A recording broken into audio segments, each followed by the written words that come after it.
Hi అండి. తెలుగు కథల ప్రపంచంకు స్వాగతం. ఇవాళ యశోదా కైలాస్ గారు రచించిన అహం అనే కథను వినేద్దామండి. ఏమిటి పవిత్ర, ఇంత చెబుతున్నా నీ మొండి వైఖరిని వదలవా? కళ్యాణ్ మాటలకు రోషంగా అతని వైపు చూస్తూ, మీకు నా మొండి వైఖరి మాత్రమే కనిపిస్తోంది. మీ దృష్టిలో నేను మొండిదాన్ని, ఒప్పుకుంటాను. కానీ నా ఈ మొండితనానికి కారణం మీ అమ్మగారేగా. 5 సంవత్సరాల క్రితం మీ అమ్మగారే కదా మనల్ని విడికాపురం పెట్టుకోమని ఇంట్లో నుండి తరిమివేశారు. తరిమివేయటం ఏమిటి పవిత్ర, అలా మాట్లాడకు. లేకపోతే ఏమిటండి? అప్పటి నుండి వేరే ఉంటూ 2 ఏళ్ల మన శ్రీజని డే కేర్లో దింపుకొని ఆఫీసుకు వెళ్తూ ఎంత కష్టపడేదాన్నో చూసి కూడా మీరు ఇలా మాట్లాడటంలో ఏమైనా అర్థం ఉందా? అప్పుడేదో జరిగిపోయింది. ఇప్పుడు అమ్మా నాన్నగారు తమంతట తామే అంటున్నారు, కళ్యాణ్ నీ దగ్గరకు వచ్చి ఉంటాం, పవిత్ర ఆఫీసుకు వెళ్ళిపోతే బాబీగాడిని మేము చూసుకుంటాము అని. అంత అవసరం ఏమీ లేదని చెప్పండి. ఇంకా కాదు కూడదు అంటే పిల్లలను తీసుకుని నేనే మా అమ్మగారింటికి వెళ్ళిపోతాను. మీరు మీ పేరెంట్స్ తో ఉండొచ్చు. అప్పుడు మీ అమ్మగారు మనల్ని వెళ్ళిపోమన్నట్లే ఇప్పుడు మీరు నన్ను పిల్లల్ని వెళ్ళిపోమన్నారనుకుంటూ వెళ్ళిపోతాను. పదవే శ్రీలు అంటూ చేతిలో ఉన్న 4 నెలల బాబు కూతురుతో పుట్టింటికి వెళ్ళిపోవడానికి సిద్ధమైంది. పవిత్ర మాటలకు కళ్యాణ్ ముఖం చిన్నబోయింది. అదేమిటి పవిత్ర, అలా మాట్లాడతావు?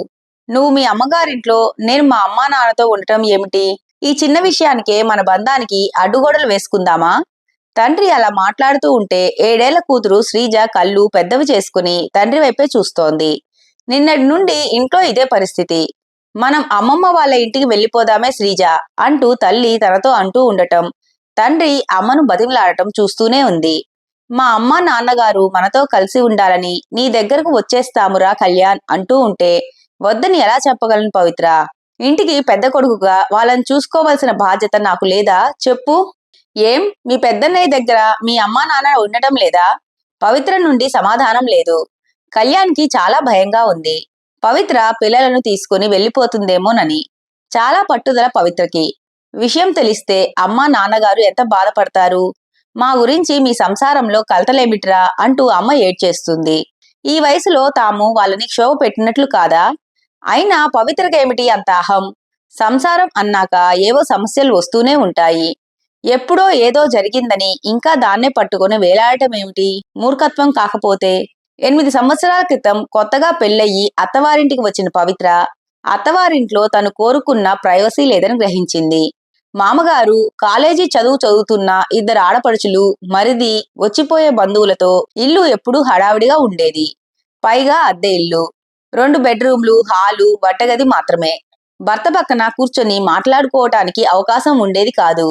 రాత్రివేళ ఇద్దరూ కలిసి కబుర్లు చెప్పుకుంటూ భోజనం చేయాలనిపించేది.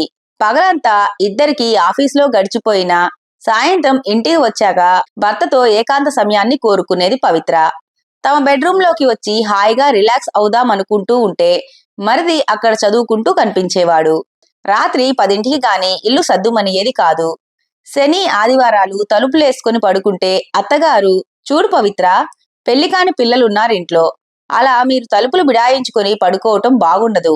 నువ్వు రెస్ట్ తీసుకోవాలనుకుంటే హాల్లోనో మరో గదిలోనో పడుకోమని చెప్పేసరికి తనకి తల కొట్టేసినట్లుగా అనిపించేది. శని ఆదివారాలు సాయంత్రం పూట ఏదైనా మూవీకి గాని పార్కుకు గాని వెళ్దామనుకుంటే ఇంట్లో చెల్లాయిలుండగా మనం షికారుకు వెళ్లటం ఏమిటి అని కొట్టిపారేసేవాడు కళ్యాణ్. చిన్న చిన్న అసంతృప్తులు సర్దుబాట్లు మధ్య పెద్దది శ్రీజ పుట్టడం జరిగిపోయింది. డెలివరీ అయిన 6 నెలల తర్వాత పుట్టింటి నుండి శ్రీజని ఎత్తుకుని అత్తవారింటికి వచ్చింది పవిత్ర. తను ఆఫీసుకి వెళ్ళిపోతే శ్రీజను అత్తగారు చూసుకునేవారు. ఇంట్లో వంటంతా ఆమె చేసేవారు. ఆడపడుచులు, మరిది కాలేజీ చదువులకు వెళ్ళిపోయేవారు. మామగారు గవర్నమెంట్ హై స్కూల్లో సైన్స్ టీచర్. ఆయన స్కూల్కి వెళ్ళిపోయేవారు. ఆడపడుచులు ఇంట్లో ఉన్న కాసేపు తల్లి పోరు పెడుతూ ఉంటే ఏదో కాస్త పనిలో సాయం చేసినా, చదువుకోవలసినవి ఎన్నో ఉన్నాయనో పరీక్షలు ఉన్నాయనో చెప్పి పనిని తప్పించుకోవడానికి చూసేవారు. మనవరాలి రాకతో అత్తగారికి పని ఎక్కువైంది. ఒకరోజు అత్తగారు తనతో, చూడమ్మా, నువ్వు కాస్త పెందలాడే లేవటం అలవాటు చేసుకో. పొద్దున వేళకి అందరికీ గబగబా లంచ్ బాక్సులు రెడీ చేయటం, టిఫిన్లు రెడీ చేయటం నా వల్ల కావటం లేదు. అదివరకటి ఓపిక సన్నగిల్లింది. నువ్వు తొందరగా లేచి నాకు వంట పనిలో కాస్త సాయం చేస్తే బావుంటుంది. అలాగే పాపాయికి స్నానం అవి కూడా నువ్వు ఆఫీస్కి వెళ్లేలోపు కానిచ్చేయి అంటూ చెప్పేసరికి పవిత్రకు అహం అడ్డొచ్చేది. ప్రతిదీ భర్తకు ఫిర్యాదు చేస్తున్నట్లు చెప్పేది. పొద్దుటి నుంచి సాయంత్రం వరకు ఆఫీస్ పనిచేసి వచ్చి అలసిపోయి నిద్రపోతూ ఉంటే పెందలాడే లేచి వంట పని చేయమంటున్నారు మీ అమ్మగారు. పొద్దుటే శ్రీజకు స్నానం చేయించటం నాకెలా కుదురుతుంది అంటూ ఎగిరిపడేది అతని మీద. కళ్యాణ్ అటు తల్లికి చెప్పలేక ఇటు భార్యకు చెప్పుకోలేక నలిగిపోయేవాడు. ఫలితం పవిత్ర కళ్యాణ్ల మధ్య మౌనం రాజ్యమేల సాగింది. పవిత్ర ఆఫీస్ నుండి రాగానే కూతురు శ్రీజతో తమ బెడ్రూంలోకి వెళ్లిపోయి తలుపులేసుకునేది. అత్తగారితో మాట్లాడటం గాని ఆడపడుచులతో సరదాగా గడపడం గాని చేసేది కాదు. పరిస్థితిని అర్థం చేసుకున్న అత్తగారే ఒకరోజు కళ్యాణ్తో విడికాపురం పెట్టుకోండి అంటూ చెప్పేసింది. అదే విషయాన్ని ఇప్పుడు గుర్తు చేస్తూ మీ అమ్మగారే కదా మనల్ని విడిగా వెళ్లిపోమన్నారంటూ పవిత్ర ఇప్పుడు తనని తిప్పుతోంది. నిజానికి కళ్యాణ్ తల్లి కృష్ణవేణి చెడ్డదేమీ కాదు. చిన్న చిన్న గొడవలే చిలికి చిలికి గాలివానలైతే బంధుత్వాలు తెగిపోతాయేమోనని భయపడిపోయే మనిషి. కోడలు కోరుకున్న స్వేచ్ఛ సదుపాయాలు తమ ఇంట్లో లేవని గ్రహించింది ఆమె. పవిత్ర మనస్తత్వం తన ఆడపిల్లలపైన ఎలాంటి ప్రభావం చూపుతుందోనని భయపడింది. రేపు తన కూతుళ్లకు పెళ్ళై అత్తవారింటికి వెళ్తే వాళ్ళు అత్తమామలతో సఖ్యతగా ఉండాలని కోరుకునే వ్యక్తి ఆమె. కొన్నాళ్లు వేరు కాపురం ఉంటే అభిమానాలు పెరిగి దగ్గరవుతామన్న ఆశతో ఆ రకంగా వాళ్ళని వేరు కాపురం పెట్టుకోమని సలహా ఇచ్చిందే గాని మరే చెడు ఆలోచన లేదామెకు. ఈ 5-6 సంవత్సరాల్లో ఆడపడుచులకు పెళ్లిళ్లు అయిపోయాయి. మరిదికి నాగ్పూర్లో ఉద్యోగం వచ్చింది. మామగారు రిటైర్ అయిపోయారు. ఆడపడుచుల పెళ్లిళ్లు, మరిది చదువు అన్ని కళ్యాణ్ తండ్రి రాఘవరావు గారే చూసుకున్నారు. కళ్యాణ్ ఆర్థికంగా సహాయం చేస్తానన్నా వద్దన్నారు. పైగా కళ్యాణ్ నాన్నగారు, నేను పవిత్ర కలిసి లోన్ తీసుకుని ఇల్లు కట్టుకోవాలనుకుంటున్నాం. ఒక 200 గజాల స్థలం కొనాలని చూస్తుంటే స్థలాల రేట్లు మేము కొనాలనుకున్న బడ్జెట్ లో దొరకటం లేదు అని చెప్తే ఆయన ఎప్పుడో కొన్న మంచి ఏరియాలో ఉన్న స్థలాన్ని కళ్యాణ్కి ఇచ్చేసి ఇల్లు కట్టుకోమన్నారు. కళ్యాణ్ తండ్రికి స్థలం బాపతు డబ్బు ఇవ్వబోతుంటే ఆయన తీసుకోలేదు. నాకెందుకురా డబ్బు, నేను ఎలాగూ అక్కడ ఇల్లు కట్టలేను, నువ్వు కట్టుకుంటే నేను కట్టుకున్నట్లే అంటూ తీసుకోలేదు. ఆయన బాధ్యతలన్నీ తీర్చుకున్న సొంత ఇంటిని మాత్రం ఏర్పరచుకోలేకపోయారు. ఇప్పుడు రిటైర్ అయిపోయిన ఆయన దగ్గర ఏ ఆస్తిపాస్తులు లేవు. కేవలం ప్రతి నెలా వచ్చే పెన్షన్ డబ్బులు తప్ప. ఎక్కడో అద్దె ఇంట్లో తను తన భార్య ఒంటరిగా ఉండటం ఇష్టపడలేదు ఆయన. ఉన్న ఊళ్ళోనే పెద్ద కొడుకు సొంత ఇల్లు కట్టుకొని ఉంటున్నప్పుడు వాడి తల్లిదండ్రులుగా తాము కొడుకు ఇంట్లో ఉండటమే ధర్మం అనుకుంటూ కళ్యాణ్కు చెప్పాడు ఆయన. నేను మీ అమ్మ వచ్చేసి మీతో ఉండిపోతాము అని. దాని పర్యవసానమే ఇప్పుడు పవిత్ర తన తల్లిదండ్రుల రాకను నిరసిస్తూ మాట్లాడుతోంది. నిజానికి ఇప్పుడు అమ్మ అవసరం తమకి ఎంతగానో ఉంది. తమ ఇంటికి దగ్గరలో ఉండే డే కేర్ ఇప్పుడు వేరే చోటుకి మార్చేశారు. తమ ఇంటికి 5 కిలోమీటర్ల దూరంలో ఉంది డే కేర్. బాబిగాడిని తను పొద్దుటే ఆఫీసుకు వెళ్తూ అక్కడ దింపితే సాయంత్రం పవిత్ర ఆఫీస్ నుండి వస్తూ వాడిని పికప్ చేసుకుని తెచ్చుకోవాలి. పవిత్రకు కష్టమైన మరో సర్దుబాటు లేదు. పెద్దది శ్రీజ స్కూల్ సాయంత్రం 4 గంటలకే అయిపోతే తాము వచ్చే వరకు దాన్ని అక్కడే ఏదో ట్యూషన్లో పెట్టాలి. ఇవన్నీ పవిత్రకు తెలియనివా? తెలుసు, కానీ అహం తొందరగా ఒప్పుకునే స్వభావం కాదు.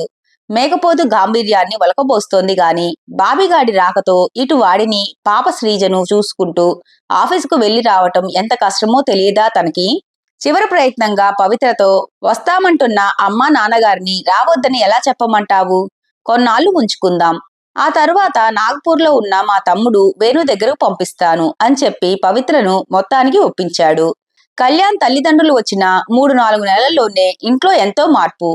మొదట్లో పవిత్ర అత్తగారితో చాలా ముభావంగా ఉండేది. కానీ ఆఫీసుకు వెళ్తూ పిల్లల విషయంలో ఏవో జాగ్రత్తలు సూచనలు చెప్పడానికైనా ఆమెతో మాట్లాడవలసి వచ్చేది. బామ్మ సంరక్షణలో బాబిగాడు బొద్దుగా అందంగా రూపుదిద్దుకుంటూ చిరునవ్వులను చిందిస్తున్నాడు.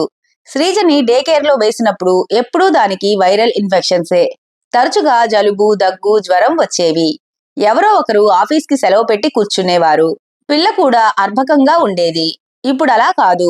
కమ్మని పప్పు అన్నంలో కరిగించిన నెయ్యి కలిపి ముద్దలు చేసి కథలు చెప్తూ బామ్మ తినిపిస్తూ ఉంటే అది బంతిలా తయారయ్యి చెంగు చెంగును గంతులేస్తుంది. అదివరకటిలా అత్తగారు చెప్పకుండానే పవిత్ర ఉదయాన్నే లేచి వంట పనిలో సాయం చేస్తూ పిల్లలకి స్నానాలు అవి చేయించి ఆఫీసుకు వెళ్తోంది. అప్పట్లో ఆమెలో ఉన్న అహం కొద్ది కొద్దిగా కరగనారంభించింది. రాత్రిపూట వంట పని నాదే, మీరు మామయ్య గారు ఏ గుడికో పార్కుకో వెళ్ళి రండి అంటూ అత్తగారికి విశ్రాంతినిస్తోంది. పిల్లల టెన్షన్ లేదు తమకి. ఇప్పుడు హాయిగా ఆఫీస్కు వెళ్లి ఉద్యోగం చేసుకుంటున్నారు. కళ్యాణ్ నాన్నగారు ఇంట్లోకి కావలసిన కూరగాయలు సరుకులు కొని తెస్తున్నారు. పవిత్రకు అత్తగారి సహకారం అర్థమవుతోంది. తను వచ్చే వరకు బాబిగాడిని చూసుకోవటం, వాడికి టైం ప్రకారం పాలు పట్టటం, డైపర్స్ మార్చటం, అలాగే శ్రీజ స్కూల్ నుండి రాగానే దాని యూనిఫామ్ మార్పించి దానికి తినిపించటం, ఇవన్నీ పైకి కనిపించినంత చిన్న విషయాలు కావు. అది వరకు అయితే తనే ఇంటి తాళం తెరుచుకొని పిల్లలతో ఇంట్లోకి వచ్చేది. కానీ ఇప్పుడు ఇల్లు ఎంతో శుభ్రంగా ప్రశాంతంగా ఉంటోంది.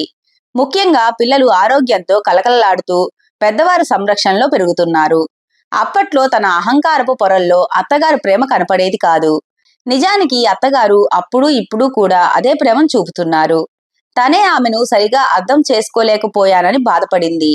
ఆ రోజు పవిత్ర ఆఫీస్ నుండి వస్తూనే హుషారుగా వచ్చింది, చేతిలో స్వీట్ బాక్స్ తో. ముందుగా అత్తగారికి మామగారికి స్వీట్లు ఇస్తూ నాకు ఆఫీసర్గా ప్రమోషన్ వచ్చిందని ముఖం నిండా ఆనందం పులుముకుంటూ మరీ చెప్పింది. ఇద్దరూ చాలా సంతోషమమ్మా అంటూ అభినందించారు.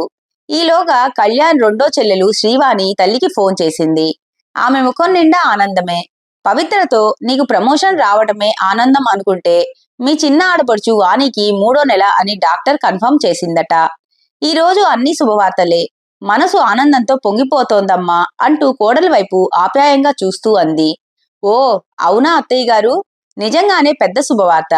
అయితే ఈ ఆదివారం వెళ్లి మనం వాణిని మన ఇంటికి తీసుకొచ్చి కొన్ని రోజులు ఉంచుకుందామంటూ చెప్పేసరికి కోడలి అభిమానానికి ఆమె హృదయం ఆర్ద్రమైంది. పవిత్ర హృదయం మంచిదే, ఏదో చిన్నతనం. అప్పట్లో తనే సరిగా కోడల్ని అర్థం చేసుకోలేదు. పవిత్రకు అహంకారం అని పొరబడ్డా అనుకుంటూ ఆమె మనసులో చాలా బాధపడింది. 1 గంట తర్వాత పెద్దాడబడుచు శ్రీవల్లి నుండి ఫోన్. వావ్ వదినా, you are genius. Officer promotion వచ్చినందుకు కంగ్రాట్స్ అంది. థ్యాంక్ యూ వల్లి, జీనియస్ ని ఏమీ కాదులే, 3 సార్లు డింకీ కొట్టిన తర్వాత వచ్చిన ప్రమోషన్ అన్నది. అలా అనకు వదినా, ఇల్లు పిల్లలు సంసార బాధ్యతల్లో ఉన్న మనలాంటి లేడీస్ కు ఎప్పుడు వచ్చినా ఫస్ట్ టైం వచ్చినట్లే ఫీల్ అవ్వాలి.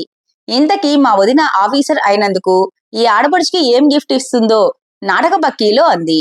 ఈ ఆదివారం వచ్చే వల్లి, వాణిని కూడా తీసుకువస్తున్నాం. మీ ఇద్దరికి మీకు నచ్చిన చీరలు కొనిపెడతాను అన్నది. అబ్బా మా వదిన ఎంత మంచిదో అంటూ శ్రీవల్లి చిలిపిగా మాట్లాడుతుంటే పవిత్ర ముసిముసి నవ్వులు నవ్వసాగింది.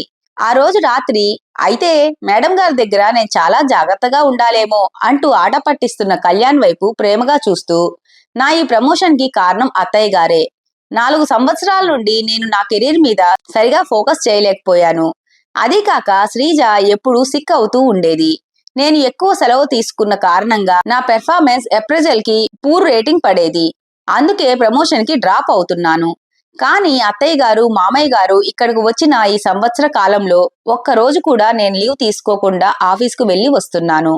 అత్తయ్య గారితో ఏదో మాటల సందర్భంలో ప్రమోషన్ విషయం చెబితే, నువ్వు ఈసారి బాగా ప్రిపేర్ అవ్వు, ఆఫీస్కి సెలవు పెట్టకు, పిల్లల్ని నేను చూసుకుంటానని చెబుతూ ఎంతో సహకరించారు అని చెబుతున్న పవిత్ర వైపు ఆశ్చర్య ఆనందాలతో చూశాడు కళ్యాణ్. మనిషి తనలోని అహంకారాన్ని తగ్గించుకుంటే అందరూ అభిమానిస్తారు, కుటుంబ సభ్యుల ప్రేమకు పాత్రులవుతారన్న విషయం పవిత్ర విషయంలో నిజం అయ్యేసరికి అతని హృదయం భార్య పట్ల అనురాగంతో నిండిపోయింది. ఇంతటితో కథ కంచికి మనం ఇంటికి. ఈ కథ గనక మీకు నచ్చినట్లయితే లైక్ చేసి, షేర్ చేసి, కామెంట్ చేసి మన ఛానల్ కి సపోర్ట్ చేసేయండి ఫ్రెండ్స్. ఇక ఉంటానండి, బై బై.